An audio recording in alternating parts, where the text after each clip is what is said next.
Esteemed audience, we take it a notch higher through informative and intellectual debates here on Kenya's #1 debate platform. This is the Great Debaters Contest Season 9, Rift Valley Region, Nandi County. I am your host, Chris Borro. And I am Esperanza Kapanga. So in this region, today's debate's motion is national security should outweigh individual privacy. In the proposition, we have the gentleman from Laboret Boys High School. And in the opposition, we have Chebisaas High School.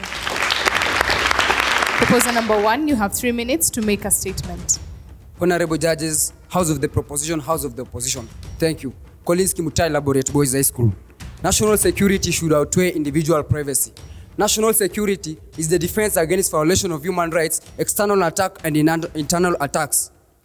Individual privacy is an act under the Constitution, Article Chapter 4 of the Constitution, that allows citizens to withhold their private information without the scrutiny of the public. Outweigh means to make it important. Hence, national security should be made more important than individual privacy. Current trends, we've seen Al-Shabaab killings, we've seen attacks, we've seen hacking. Kenya has been rated the 4th out of the 55 countries in Africa, that it has lost over $117 million for the cybercrime. It is followed by Tanzania with $80 million. That's according to Kenya National Bureau of Statistics. Then tell me, this money, a quarter the amount that Kenya has that Kenya has lost is the amount that Tanzania is losing. Then tell me, this money was never reversed because the government cannot get access to individual privacy. If the government could access individual privacy, then it would be easy for the government to get the culprits and bring back the money, which would have been used for the economy of Kenya. But then, because we think that our own rights are important, that we don't give out our rights, Kenya has lost over 25.5 billion shillings in compensating the victims of terror attacks.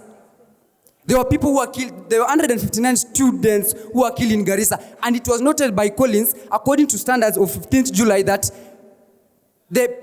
he had one of the attackers mentioning the names of the people the people on the list they wanted to kill.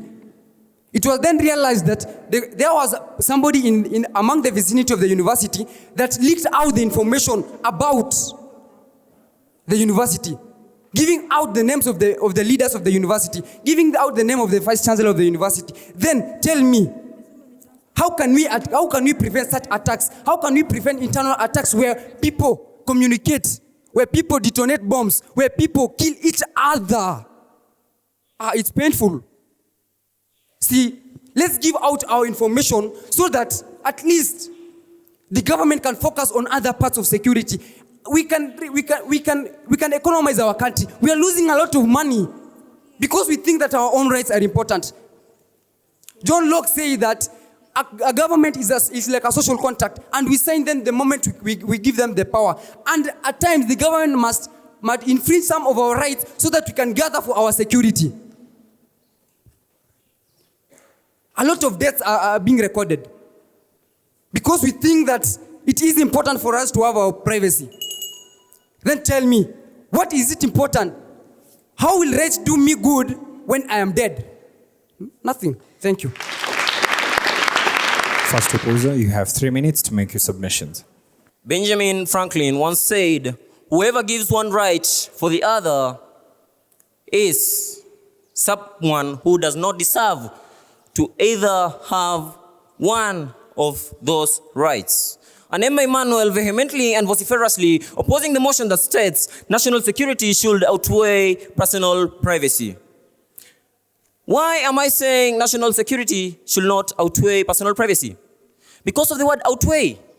The word outweigh in the motion means to have more influence. National security. When we go to the definition of national security, we find that it is the protection against internal and external threats to a country's or an individual's life. Going to personal privacy, it is a right that one makes his own decisions regarding their own intimate matters. It is the right of people to live their lives in a manner that is secluded. And not only secluded, but reasonably and prudently secluded from public scrutiny. And to my point number 1, personal privacy is already dead. Why say that personal privacy should be overweighed by national security while it is dead? Now, you find people taking pictures of themselves, people taking pictures of their children, their newborn babies, putting them on Facebook, and yet you say you want personal privacy. Why? You find people saying that national security should overweigh personal privacy. To my point, personal privacy is protected by law. According to Chapter 4 of the Kenyan Constitution, Article 31, a person has a right to personal privacy. Why break the law saying that national security should overweigh personal privacy? Why go against our law? We are the people who set these laws. I agree that. Why go against our laws? If you say you don't want personal privacy, why lock yourself in a toilet and say that I don't want privacy? Privacy is way more important. Let you people agree with me. We need a balance of personal privacy and national security. National security measures don't always increase security. A government saying something is national security doesn't mean it is national security. Why am I saying this? You find that there are terrorist groups, you say they use privacy. These terrorist groups use proxy services to contact themselves. These people use proxy services in a way that even the highest level of technology cannot detect their own privacy. And Neba Emmanuel, once again, opposing the motion that national security should overweigh personal privacy. Thank you. Second proposer, you have 3 minutes for cross-examination. Honorable Speakers, House of Proposition and House of Opposition. If I am a law-abiding citizen, why should I be afraid of giving the government my distance for my own safety? According to my understanding of the Oxford Dictionary, outweighing is making something utmost importance. Brian Kipchumba, Laboret boys. On to my first point. It's enhancing security. When our proposal said that we are taking here, we are going to, our individual privacy, that we are going to outweigh our individual privacy, it's making something out of importance. First of all, this enhancing security will deal with SDG number 16, which is about enhancing peace and security. And the work of the government here is to protect the welfare of the citizens of our country. And this is by ensuring peace. And when enhanced peace, it will eradicate everything, because here we're talking about, remember the Dusit attack that happened? Over 21 people died. And these people, it was later came to that they realized that there was a woman who had accommodated in nearby, who had hidden some weapons. And if this was giving the government all our details, the woman could have stated what was the reason of stay, whether it was business, whether it was pleasure, whether it was recreation or spirit of adventure. This woman hid the weapons and they attacked the Dusit. We could have already protected this security. And let's go to preventing attacks. It could have already prevented the attack. This is not only about the terror attack. We are talking about individual attacks, because when they take all your details, there are always blackmail, cyberbullying, all these things, the threats that you receive on your phone. This could be eradicated completely. And when John Locke said that everybody was born with God-given talents, I believe that if he was also here, he could have already acknowledged that security on government purpose.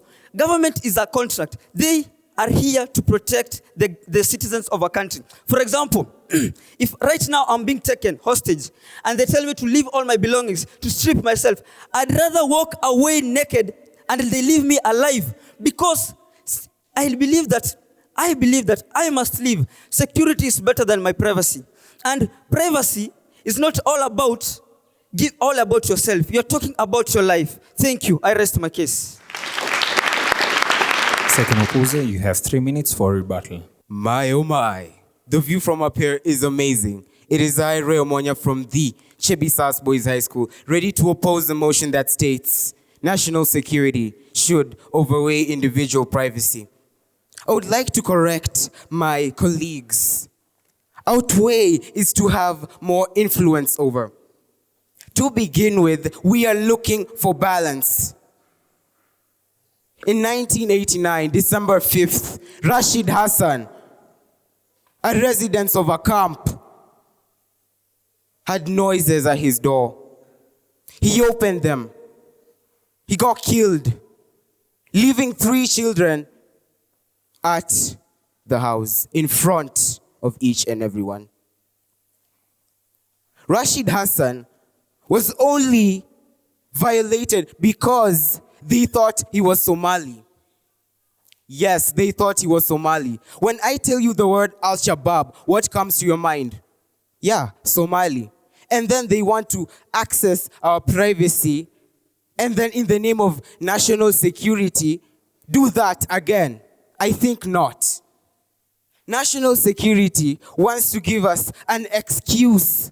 The next thing they'll be telling us, no wearing uniforms. Why? Because maybe the terrorists are wearing them. SDG number 16. Whatever happened to Rashid was not peace.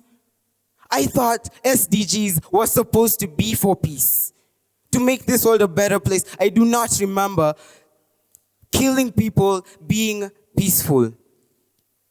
Legal surveillances. Wow, it's awesome, by the way, that they have this legal surveillance for everyone. Why don't they use them? When they want to find incriminating evidence, they want a search warrant. When they want to bust a drug cartel or something, they need an arrest warrant. But what do they need for our personal information? Nothing. Suppose he just steps into your emails, keeps reading them, and then wait, your emails, your Instagram, your Snapchat, your Facebook, everything. We're giving them access to everything.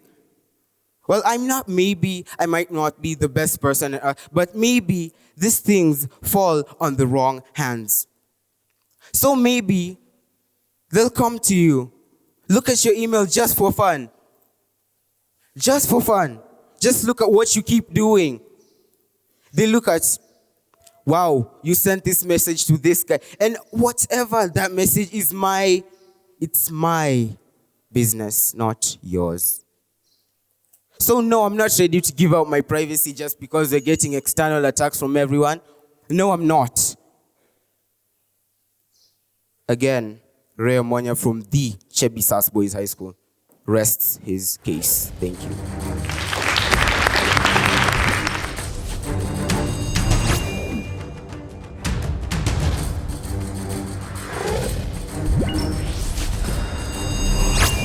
The proposers have been asked. They initially stated that Kenya is losing money to hackers. How is this happening, and who exactly is Kenya losing money to? The opposers have been asked, should individual privacy still overrun the security of the country in cases where we are investigating suspects of possible threat to the security of the people? Proposer number 3, you have 3 minutes to respond. Honorable judges, the House of Opposition and the House of Preposition. Thank you. Nixon Kimtai, Laboret Boys. I want to answer the question that was asked, that the money is lost through cyber bullying and by getting details from individuals. That's how I can answer that question. Okay, national security should outweigh individual privacy. And I will directly go on to my first point, and I will say that national security is a constant project. Anyway, what is the work of the national security? The work of the national security is to provide security to its individual. To the individuals let's take an example now of Kenya. The government of Kenya is to provide security to its citizens. So I want to say that the government of Kenya should make sure that the individuals of Kenya get security. And this is how. We can see that terror attacks that happen most of the times, it doesn't happen just anyhowly. An example of terror attacks that has happened in Kenya is one that happened in Westgate. That attack didn't happen just because no one knew. It is because of leakage of information. And this information took place through media such as phones and cell phones. And for government to get this information, they need to make sure that they follow individual privacies. so that they can make sure that this person is leaking information to these people. And when these people arrives, it will take the government, it will take the effort of the government to repay the people that have lost lives and the damages that have been made. And to my second point is that the rights are unlimited. I will say that rights are unlimited because the government can overlook certain rights, and in this case, one is right of privacy. You can say that privacy cannot be involved. People's privacy cannot be involved. But I want to tell you that for us to be prosperous against these attacks that are happening to our people, we need to make sure that the government checks each and every person's privacy. We need to hand over the privacies to the government. Because when you look at the case of Jamal, who attacked America, Jamal caused a lot of troubles. He accosted the lives of people in America. But guess how the American securities got up with Jamal? It is by following his privacy. And they finally got up with Jamal.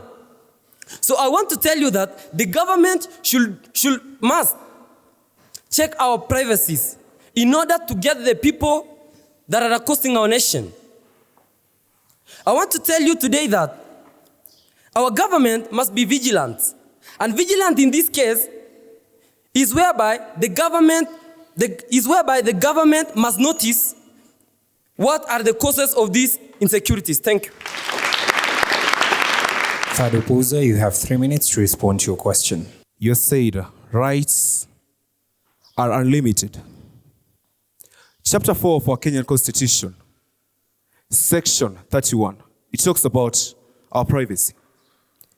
And it says, the mandate of the country is to protect us from national outrages and pandemics. It doesn't state that your private matters are being protected by the country. No.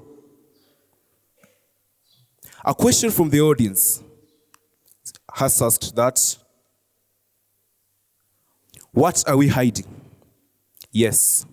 Individualism is not about hiding something bad. What it means, yes, you have nothing to do.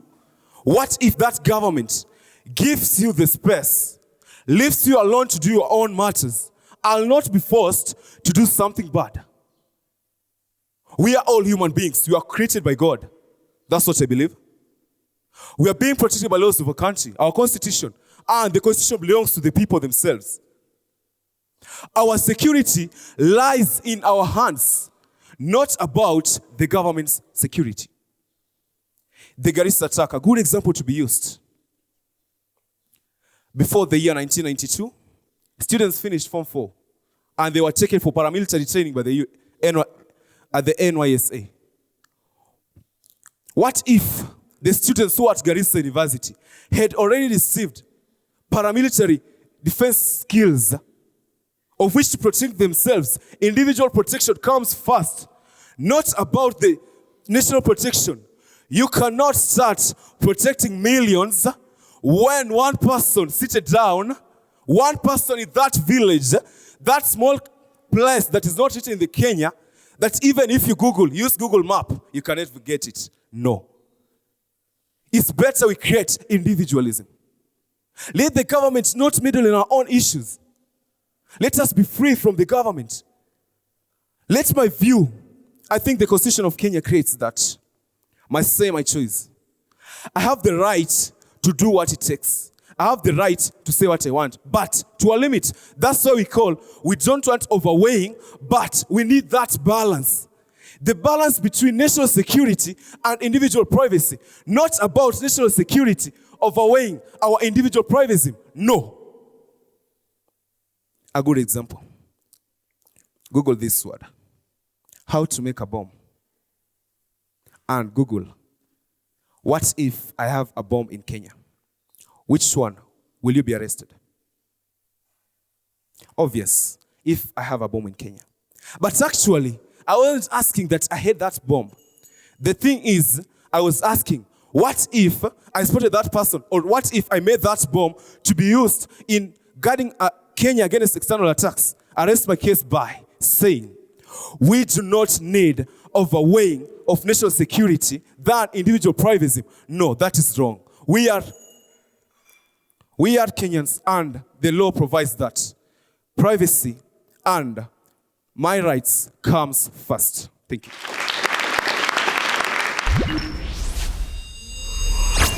The proposers, you have 1 minute to make a final submission. Thank you, honorable judges. Brian Kipchumba, Laboret boys. Thou shall not kill, thou shall not steal. Matters security. At first, this is high time we stop valuing privacy than our own safety. Nelson Mandela said, safety and security don't just happen. They are as a result of collective consensus. We should invest as a public investment. We owe our children peaceful, our own citizen, a life free of violence. You have to choose. You are stranded in somewhere. You are in a dilemma. You need to choose between your security and your privacy. What will be your privacy when you don't have life? What will you have, privacy or life? Thank you. I rest my case. Laboret Boys High School. Proposers, you have 1 minute to make a final submission. I want to leave you with a question. How will it feel when you say that your privacy is invaded? When you are arrested because of expressing your feelings? National security should balance with personal privacy. It is a dangerous notion when you allow the government to spy on its people. How much are we willing to give up for this, because of this elusive thing called security? National security should not overweigh personal privacy. Our privacy is protected by the law, and I want us to agree that we should abide by the law because we are the people who set these laws. Not everything government claims to be national security is actually a national security thing. State should not interfere with the privacy of an individual. Nelson Mandela said, behind every harsh decision, there's a successful result coming.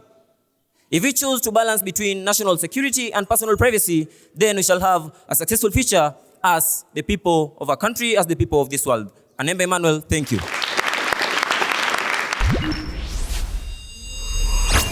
The 5 things that we check on. There's a style and presentation which embodies the passion, which is very good. A little bit here and there we saw a bit of mastery of language from some individuals that really comes out of practice. And there's mastery of language, and I would call that above average with some of you. I think Derek stood out in that area.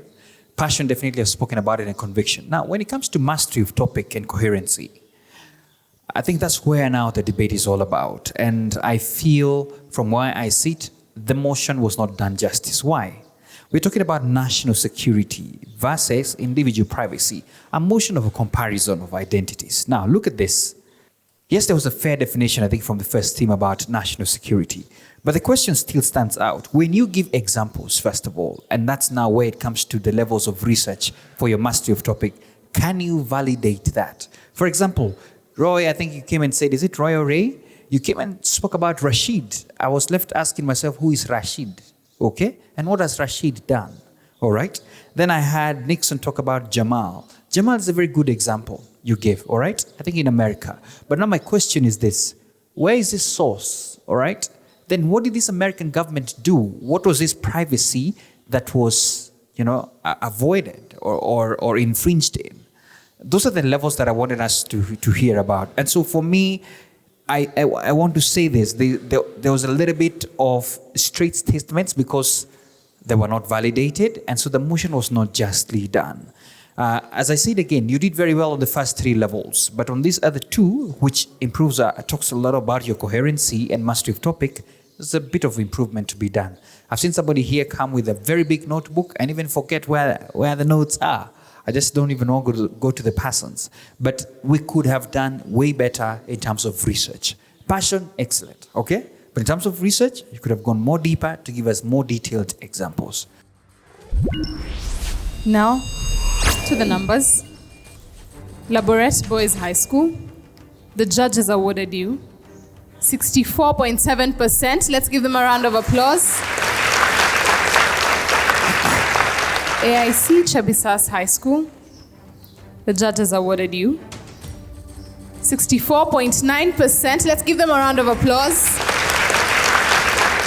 Congratulations to both schools for the work put into this debate. Esteemed audience, the debate may be over, but the conversation still continues across our social media platforms with the hashtag GDC for SDGs. We'd like to challenge each and every school to pick up the SDG challenge and implement at least one sustainable development goal in their schools so as to bring change not only in their communities but also the country at large. I've been your host, Chris Boro. And I am Esperance Kapanga. See you in the next episode.